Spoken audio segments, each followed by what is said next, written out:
Welcome back to the class. See here, we started the lesson of what is a man without beast, and this lesson, this is a speech delivered by a chief called Mr. Seaton. A Seaton 100 years ago, before a century.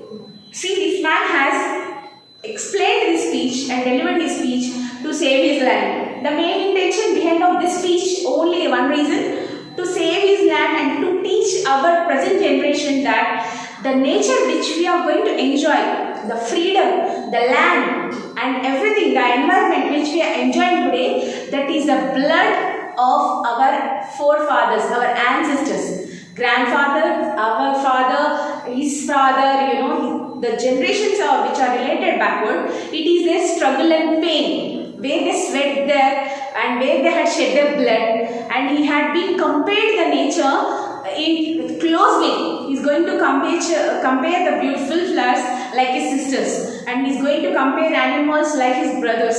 And also, when the river was flowing, he is going to say that the blood which is going to flow like water of my father. My father has shed his blood in this land, because Washington chief, he would like to buy the lands of Seattle and his tribal people. He had suggested only one thing. Of course, we don't buy our land, we don't sell our land, and we don't want any other land. We don't want any other land, and we don't buy our land. We want our land. Whatever may happen, we live in the land, we die in the land, but we don't buy it, because everything which had come, that is our struggle, that is our pain. So easily we don't lose that. Easily we don't lose it. And he's telling the present generation that to all the people, see, just teach your children the values. Yeah, that's what which is missing now. Once if we know what are values and emotions, if we carry them, then these many things, these many crimes we don't want to see into the present generation. The right method, the right attitude, the right things are not reaching in the minds of the people. We are not teaching the values to children. We are teaching the children in the presentation a mechanical life. Come on, writer, reader, get job, get marks, get ranks. Only we are concentrating on that. But that is not the main intention of Mr. Seaton here. He is telling all the people, even to the tribal people, main occupation is only that they will be dependent on farming. Their lifespan is related closely to nature. Whatever they will find in nature, without spoiling that, they will take and they will sell and they will live. A simple lifestyle they will have. It's not sophisticated, not highly developed life. A very simple life they will live. So he is telling the same to follow, and he opposed the opinion of Mr. Chief of Washington. He didn't like to sell the lands of them and their people. Okay, because Seaton supported the tribals. Okay, and page number 68, last passage. The rivers of our brothers quench our thirst. The rivers carry our canoes and feed our children. If we sell you our land, you must remember to teach your children that the rivers are our brothers and yours, and you must henceforth give the rivers the kindness that you would give my brother. So he's saying that the rivers are like their brothers. How a brother supports, they carry our children. When we travel on the boat, they will carry us. See, when he is comparing only, you have to understand what a close relation and a strong bond which he has formed with nature. A very strong bond which he has formed with nature. These words are showing very, very clearly. It's not only a close relation, not only a strong bond, he has been mentioned many of the things which are very close to nature.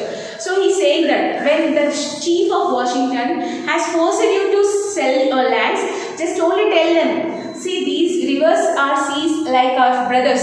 They will take our family, and we don't want to sell our family members. Just you tell this word.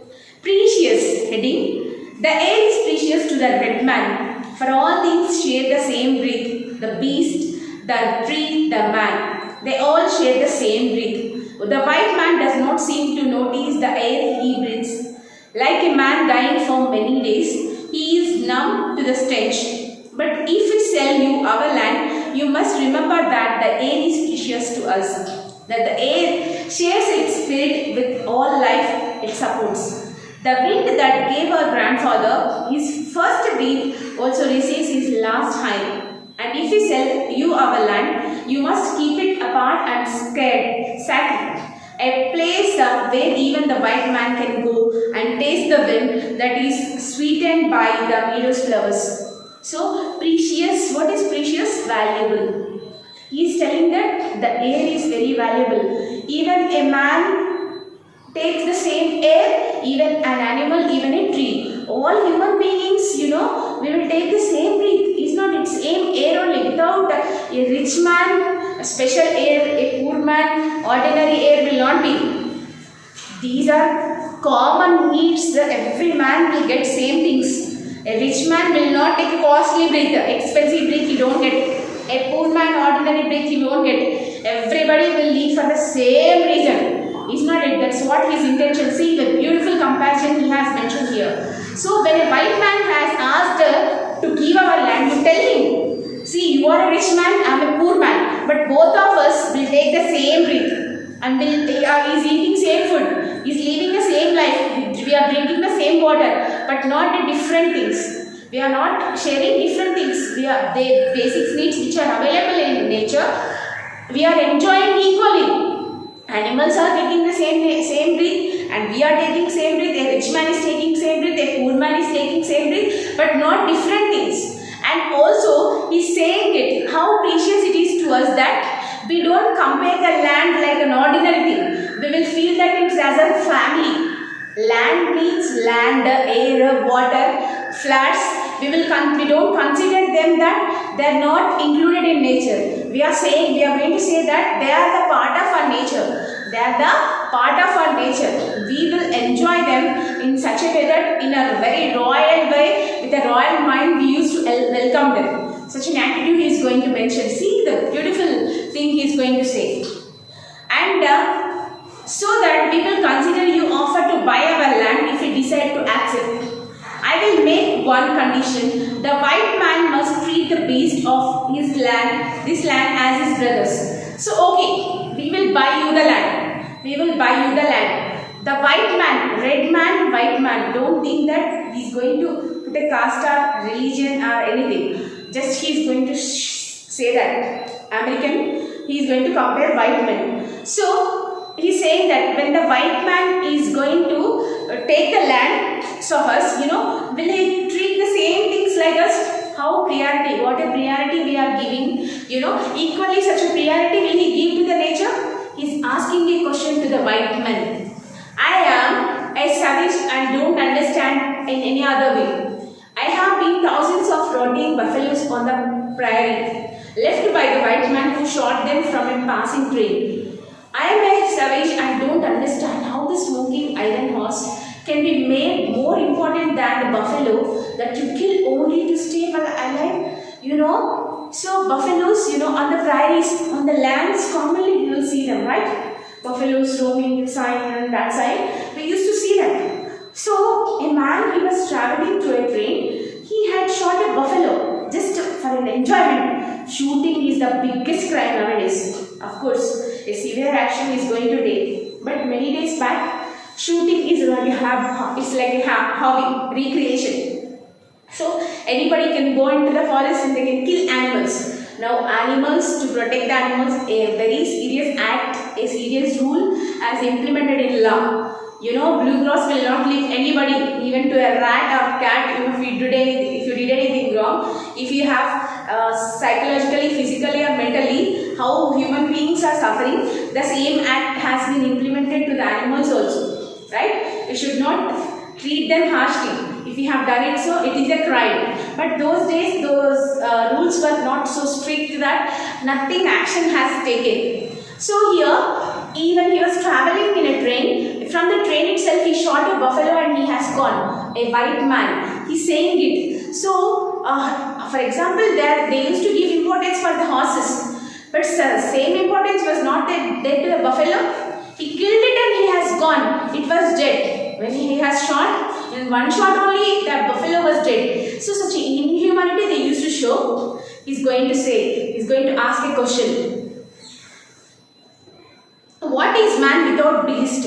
If all the beasts were gone, man would die from a great loneliness of the spirit. For whatever happens to the beast, soon happens to man. All things are connected. What is man without beast? He's asking a question. Can a man will live with, okay, he will kill all animals, all buffaloes, all cows, all tigers, every animal was dead. Then a man will live. He will also live forever. He will also die. What happened to the animals, the same thing will happen to human beings also. A man also will suffer in the same way. Don't feel that only a man has to live on the earth. This is the planet is not only for a man. It is included the part of nature. Animals, plants, rivers, lakes, many birds, even small creatures or big creatures or whatever they are. Everything, if we have included in the nature, then the man can survive. If animals had died, then how a man will live? Even he is also dependent on the animals. Man also dependent on the animals. If animals die, one day man also will die. See, that's what the reason of the words which were delivered by Mr. Siegel. And all things are connected. Why? When an animal has died, why a man will die? Yes, definitely he will also die. Because if there are no animals, no nature. If no nature, no air, no water, no breathe. How a man will live? Will he survive on the earth without animals? Will he survive without water? Only everything mechanically he will prepare and he will live. It is impossible. All things are connected. We are depending on each other. So, there is no man without beast. And respect, you must teach your children that the ground beneath their feet is ashes of our grandfather. The land under the feet of us is not only an ordinary one, it is a sacrifice of our grandfathers. They were died for us. They had shed their blood to us. And so that they will respect the land. If we teach them, these are called values, students. These are values. A student or a teacher or a father or a mother, whatever they are, comparing to the education, if they maintain values, definitely there will be success. I am not only saying it, education is only a way, but not only the way. Education, just a way. Without education also so many people had succeeded in their life. They proved themselves as legends. Right? Many of the great people. Then why? What made them to be like that? They followed values and ethics. There is nothing behind of them. No luck, no money, nothing. No education also. Nowadays, of course, parents and as teachers, we will say, come on, read students, you will get a good life. And also, as we are all middle class families, education is only way to being successful in our life. Of course, that is one way. But apart from that, if we have maintained values in life, definitely one day or the other day, we will be in a very, very good position. Don't think that some emotions comes like this. Hey, I'm very good. Always I will help others. Always I will be good. Always I will do good. But what is happening to me? Don't blame yourself like that. Definitely one day will be ours if we follow the ethics. So that's what Mr. Siegel, he wanted to convey something to the present generation, that the land which we are going to enjoy, the environment which we are enjoying, the nature which we are enjoying, it is not an easy one. That is the blood and ash of our grandparents. So that they will respect the land. Tell the children the earth is rich with he lives of our skin. Teach your children that we have taught our children that the earth is our mother. Earth is like our mother. Right? It is like our mother only. If we fall on the earth, we will say, Mom. We don't say any other word. It's not it. It is equally like our mother. And whatever befalls the earth, befalls the sons of earth. If men sit upon the ground, they spit upon themselves. This we know. The earth does not belong to man. Man belongs to earth. See, a beautiful one. Earth does not belong to man. Man belongs to the earth. The earth does not belong to man. Man belongs to the earth. All things are connected like the blood which unites our family. All things are connected. All things are connected like the blood. See, blood is one of the major one in our body. It will connect all our body parts. Is not it? To heart one type of blood, to lungs one type of blood, to kidneys one type of blood will not go. It will be common a part which will be flow completely in our body to all the parts. So it is also the same. It will treat everybody equally, but it will relate to a rich man one land, to a poor man one land will not be. That is what equally it will treat. And whatever befalls the earth, befalls the sons of earth. Man did not be the web, he is merely stand on it. Whatever he does to the web, he does to himself. So whatever he has done to the nature, whatever he has done to the nature, it will come back. It is harmful to him only. If he has saved the nature, nature will save him. If he has damaged the nature, nature will damage him. Recently what happened, when the water has flown, water has stopped. Why the water has stopped? We will throw the bottle wherever we feel. Completely the bulb has stormed over and the water has not gone and it has come out. Drainage water, why it will come out to the roads? If we maintain properly, if we have taken responsibility, why other countries it is not happening, you tell me? Here, as the citizens of our country, we don't have responsibility. We don't save nature. We don't follow rules. If we followed it, why it happens? Right? Simply we will blame others. I am not saying that everything is right. But even as the citizens, if we have taken a responsibility to follow the nature, to save the nature, come on, dust has to be put in dustbin only. We will eat and we will throw on the road. We will throw it on the garbages or whatever. The complete battles used to be get German. How it will be saved? It is impossible. And even the white man whose God works, talks with him as a friend to friend, can't be exempt from the common destiny. We may be brothers after all, we shall see. One thing we know which the white man may one day discover, one God is the same God. You may think now the own him as you wish is to own our land, but you can't. He is the God of man, his compassion is equal for the red man and white. The earth is precious to him, and to whom the earth is to he content is a creator. The whites too shall pass, perhaps sooner than the other tribes. But in your worship, you will shine brightly. Fight by the strength of the God who brought you to his land and for some special purpose and gave you dominion over this land and over the red man. The destiny is mysterious to us, for we don't understand when the buffaloes are slaughtered, the wild horses tamed, the secret corners of the forest heavy with the scent of many men, and give the ripe hills blotted by taking vice. Where is the ticket? Gone. Where is the ticket? Gone. Where is the eagle? Gone. The end of living and beginning of survival. See here, the last message of him is fantastic. Okay, everyone is saying that God is equal to all. Some people will worship in a different way, some people will worship in a different way, but he will treat everybody equally, right? Nature also same. It will look for a rich man one rule, for a poor man one rule. It will not be. Everything is equal in the imagination, in the justice of nature. And also, when a white man is going to kill all the animals, whatever future generations will ask, no, hey, what is a cow? How it looked? What is a buffalo? How it looked? What is a horse? What is an eagle? What is a tree? You know, our present generations only, they are not following ethics and values, and they don't know what is nature. They don't know the importance of our festivals. They don't know the importance of our tradition, our customs, our rules. Even we'll celebrate some festivals. What is the reason behind of that? They don't know. Right? We are in such a state. Just imagine our 21 generation is very, very, very forward. I think they will ask, what is a book? What is book? How it used to look? I think they may ask this question. So in the same way, he is saying that our future generation, if the man is going to cut the nature, if we go on cutting the trees, if we go on killing the animals, future generations will ask such questions to us that, what are these animals, what are that animals, how they used to live, and what type of life they used to plan, how they used to survive. They will ask such questions to us. Okay, one day it comes, see, he is going to say. Okay, this is what the lesson of what is man without beast. Here we have completed the lesson, students.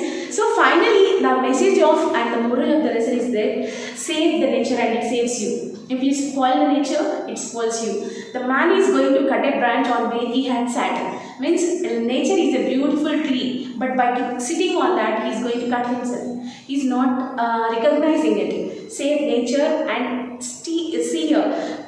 I am not saying that everybody, if they feel responsibility, change will come. The change has to come from our house, but not others. Hey, they are throwing dust on the road, we will also throw. They are illiterate people. Shall we do the same? Even we have to make others people to realize that is the present generation's duty. Be as a responsibility, save environment, it saves you. Okay?